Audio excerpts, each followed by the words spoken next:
Continuing to follow developments in the allegations of sexual abuse against Greenville County Sheriff Will Lewis. Yesterday, you may have heard the South Carolina Sheriff's Association terminated Lewis's membership. All of this following Lewis's admission to what he calls a consensual encounter with Savannah Neighbors, his former employee. She, of course, tells a different story, accusing the sheriff of sexual assault and harassment. Our Aaron Rogers is live at the Law Enforcement Center with the very latest on this case tonight. Aaron?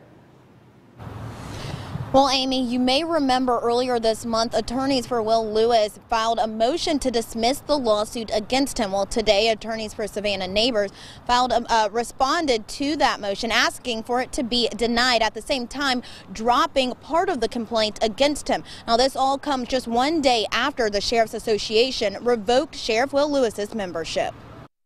It just pronounces a disrespect for the office of sheriff in Greenville. Retired Sheriff Johnny Mac Brown says it looks bad that Sheriff Will Lewis had his membership from the South Carolina Sheriff's Association terminated, the first time a sheriff has ever been removed from the association. I understand why they did it,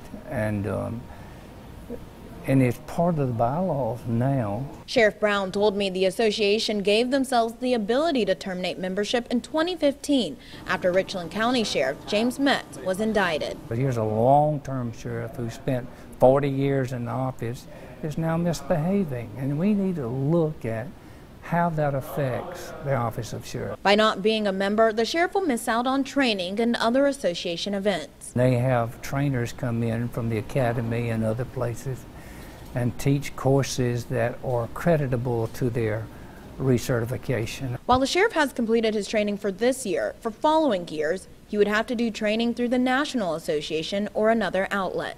The National Sheriff Association, to my knowledge, has nothing in their bylaws that would remove someone from being a member. Sheriff Lewis wouldn't comment on the decision, but says he's continuing to focus his attention on the operations of the sheriff's office. This letter says the sheriff can request his membership be reinstated and that the association is not trying to be moral police, just hold people accountable. It affects every sheriff in the state when one does wrong. It tarnishes everybody's badge. Now, if Sheriff Lewis does not complete his required training hours for next year, the Sheriff's Association could go to the governor and ask that Sheriff Lewis be suspended until those training hours are completed. Live in downtown Greenville at the Law Enforcement Center, I'm Aaron Rogers, 7 News. Aaron, you know, part of the lawsuit that Savannah Neighbors filed was dropped today. What can you tell us about that?